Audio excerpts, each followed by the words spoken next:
اگر چاہتے ہیں کہ کوئی ایسا عمل ہو جو رونگٹے کھڑے کر دینے والا عمل ہو، رونگٹے کھڑے کر دینے والا عمل ہو، رونگٹے کھڑے کر دینے والا عمل ہو،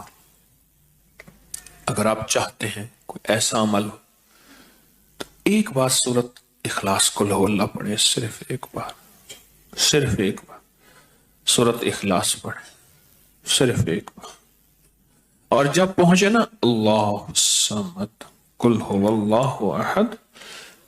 اللہ الصمد. میں یہاں بھونٹ پورا میں کچھ دن رہا اور ایک صاحب میرے پاس آئے، مجھ سے کہنے لگے کہ میرے اوپر کسی نے ایک ایسا کالا جن اور ایسا خطرناک جن مسلط کیا ہے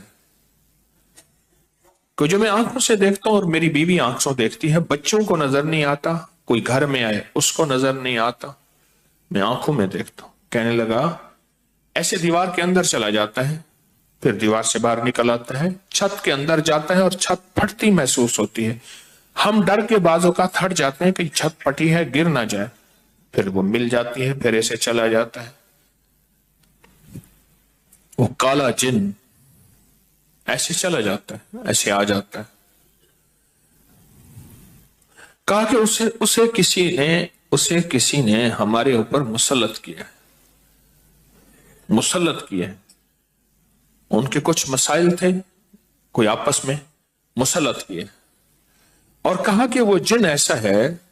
ہمیں عبادت نہیں کرنے دیتا، تسبیح نہیں کرنے دیتا، وظیفے نہیں کرنے دیتا، اعمال نہیں کرنے دیتا، ہمارا منہ بند کرتا ہے. مجھے آج بھی اس بندے کے الفاظ یاد ہیں. 2 اس کے ساتھ بوڑھی خواتین تھیں، ایک بہن تھی، ایک بیوی تھی، بیچارہ حالات کا ستایا مارا ہوا، کچھ 60 65 کے 70 کے قریب اس کی عمر تھی. کہنے لگا کہ جب میں قل ہو اللہ پڑھتا ہوں تو اس کی گرفت ڈھیلی پڑ جاتی ہے، اور جب میں پڑھتا ہوں نا اللہ الصمد، تو کہا کہ اللہ الصمد پڑھتے ہی وہ ایک دم دور ہو جاتا ہے، ایسے جیسے کسی چیز کو کوئی دھکا دے اور وہ چیز دھکے سے ایک دم دور ہو جائے. اللہ الصمد، ایک دم وہ دھکے سے ایک دم کوئی دور ہو جائے. کہا کہ ایسے ہی ہوتا ہے اللہ الصمد، اور کہا کہ بس یہی وظیفہ جو ہے، کہا کہ مجھے مفید ہوا ہے، موافق ہوا ہے یہی وظیفہ. اور کہا کہ بس اب میں صرف یہی وظیفہ پڑھتا ہوں، یہی وظیفہ پڑھتا ہوں. مجھ سے کہنے لگا آپ مجھے کوئی وظیفہ بھی دیں گے نہیں پڑھنے دیں گے، یہی اگر اجازت دے دیں. تو میں نے کہا اس سے بڑھ کے اسم اعظم کون سا ہے، اس سے بڑھ کے پرتاثیر چیز کون سی ہے؟ میں آپ کو یہی وظیفہ دے دیتا ہوں، آپ اسی وظیفے کو پڑھیں. پھر میں نے اس کو ایک ترکیب بتائی، آپ کو ہی بتاتا ہوں،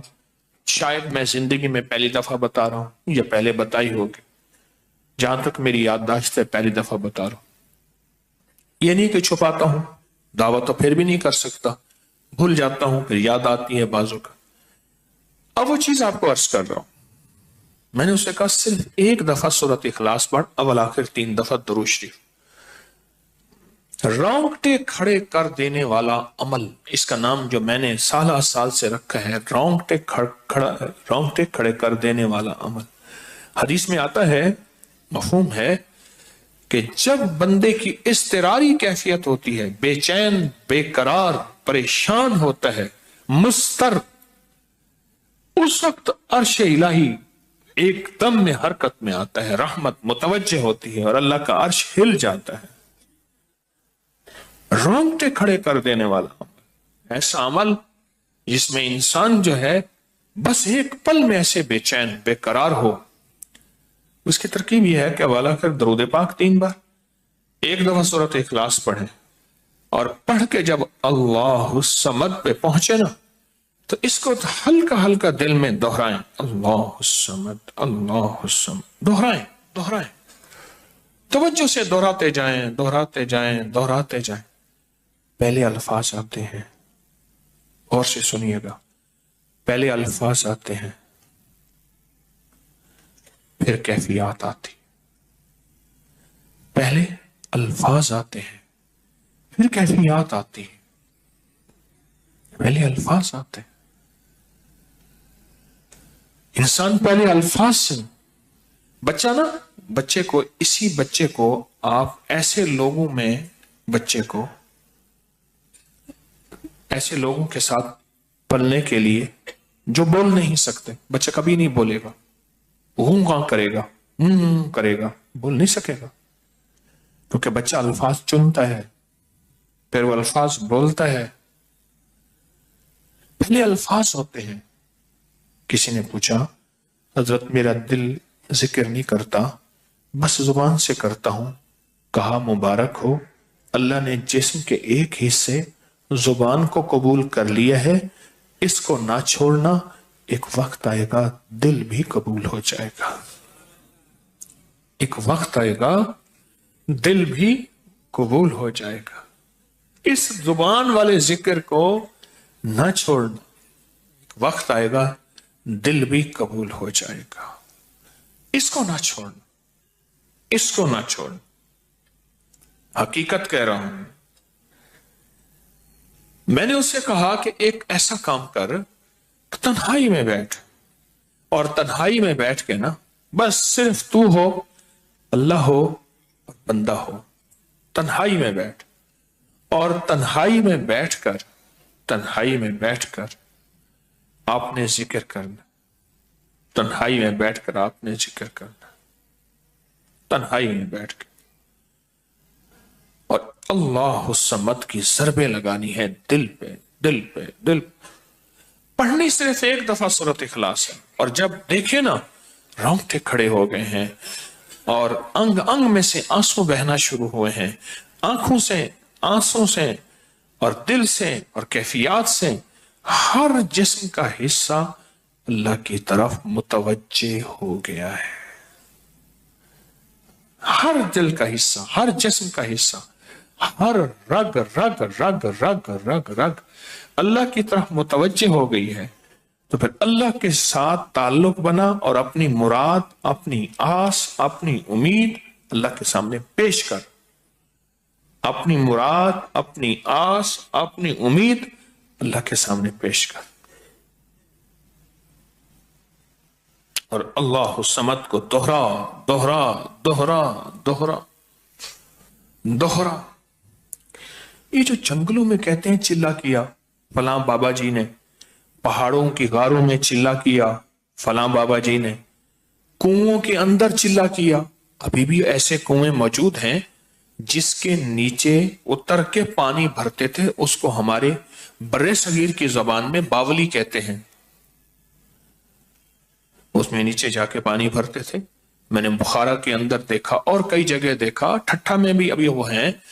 ٹھٹھا میں لیکن خشک ہو چکے ہیں، نیچے جا کے پانی بھرنا، ان کنووں کی گہرائیوں میں جا کے، تنہائیوں میں بیٹھ کے، خشک کنووں میں اللہ الصمد اور ذکر، اس کی وجہ اندر تنہائیوں میں۔ یا پھر کیا کیا، کہا کہ روئی کا تھوڑا سا گیلا کر اور پیسی ہوئی کالی مرچیں اس میں ملا اور کانوں میں ڈال کہ کوئی آواز کانوں تک نہ پہنچے۔ میری اماں رحمت اللہ علیہ کے پاس طوطا تھا، تو اس طوطے کو کلمہ پڑھاتی تھی، رات کو پڑھا پڑھا کے نا اس کے کانوں پہ موم لگا دیتی تھی، میں نے خود دیکھا، کانوں پہ موم لگا دیتی تھی کہ ساری رات اس کے کانوں میں، ساری رات اس کے کانوں میں اور کوئی آواز نہ جائے، جاگ رہے، اور کوئی آواز نہ جائے۔ اچھا ایسا کرتے رہے کرتے رہے، میں نے خود دیکھا کچھ عرصے کے بعد اس نے کلمہ پڑھنا شروع کر دیا۔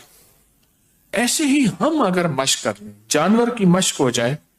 تو اس کو کلمہ زبان پہ آ جاتا ہے۔ اگر ہم کبھی بھی کسی جنگل ویرانے میں، کبھی گھر کی تنہائیوں میں، کبھی کہیں بھی ایک دفعہ سورۃ قل ہو اللہ پڑھیں اور ایک دفعہ سورۃ اخلاص پڑھیں، اور ایک دفعہ سورۃ اخلاص پڑھیں، لیکن اللہ الصمد کو بہت زیادہ دوہرائیں۔ اصل میں اللہ میں نقطہ نہیں، صمد میں نقطہ نہیں، یہ حروف صوامت ہیں، یہ بے نقطہ حروف ہیں، اور ان بے نقطہ حروف میں بہت طاقت بھی ہے، بہت تاثیر بھی ہے، بہت کمال بھی ہے۔ اللہم اغفر لی ولوالدی وللمؤمنین والمؤمنات والمسلمین والمسلمات۔ آپ اس وظیفے کو اٹھائیں، اس میں ذرا چنیں کہ بے نقطہ حروف کتنے ہیں۔ آپ کو حیرت ہوگی، اور آپ کو حیرت ہوگی کہ اچھا یہ کیا ہے۔ جو طبیب کامل ہو جاتا ہے نا، یاد رکھیے گا، جو حکیم پختہ کار ہو جاتا ہے، جو ڈاکٹر پختہ ہو جاتا ہے، وہ کسی کا نسخہ دیکھتے ہی نا ایک پل میں دوائیں دیکھتا ہے اور دوائیں پڑھتا ہے، کہتا ہے بس اس میں تھوڑی سی تبدیلی کر دیں باقی ٹھیک ہے، یا کہتے ہیں نہیں تبدیل نہ کریں یہی ٹھیک ہے۔ اسے پتا ہے یہ اس جسم کے مطابق، اس بیماری کے مطابق یہ عین صحت ہے، عین تندرستی ہے۔ اسی طرح جو وظائف کی دنیا کا بندہ ہوتا ہے اور اس کو وظائف کی دنیا میں پختگی مل جائے تو وہ بھی ایک پل میں وظیفے کے اندر کی طاقت دیکھتا ہے کہ اس میں حروف آتشی کتنے ہیں، خاکی کتنے ہیں، آبی کتنے ہیں، بادی کتنے ہیں، صوامت کتنے ہیں، قمری کتنے ہیں، شمسی کتنے ہیں، اور اس کے اندر وہ حروف کتنے ہیں جو نوری ہیں، وہ کتنے ہیں۔ ایک پل کے اندر اس سے وظیفے کی طاقت اور تاثیر، اور ایک پل کے اندر اس کے کمالات اس کے اندر کھل جاتے ہیں۔ اندیکھا جہان ہے، لاہوت ملکوت کا جہان ہے۔ ایک صحابی حضرت معاذ بن جبل رحمت اللہ رضی اللہ تعالیٰ عنہ، وہ فرماتے ہیں کہ زندگی محدود ہے، علم لا محدود ہے۔ انہی کا فرمان، شاید انہی کا فرمان ہے کہ زندگی محدود ہے، علم لا محدود۔ تو جو علم لا محدود ہے اس کو ہم اپنی عقل سے سمجھنے کی کوشش کریں، اپنے شعور سے سمجھنے کی کوشش کریں، اپنے احساس اور ادراک سے سمجھنے کی کوشش کریں تو نہیں سمجھ سکتے۔ علم ہے ہی لا محدود، اس کی حد نہیں ہے۔ کبھی اگر آپ رونگٹے کھڑے کر دینے والے عمل کو چاہیں نا تو بیٹھ کے اس کی مشق کر لیں۔ دوسری یا تیسری مشق کے اندر آپ کو توجہات مل جائیں گی، ایک پل میں وجدان مل جائے، آپ حیران ہوں گے یہ کیا ہوا، اتنا جلد مجھے توجہ مل گئی، ساری عمر میں بڑی بڑی دعائیں مانگتا رہا، کبھی توجہ نہ ملی، کبھی کیا نہ ملی، توجہ نہ ملی، اور پل کے اندر اتنی مجھے توجہ مل گئی، اب حیران ہو جائیں گے۔ اللہ الصمد، جب اس کو انسان وجدان سے اور پورے درد سے اور پورے غم سے اور پورے درد سے بندہ اس کو دہراتا ہے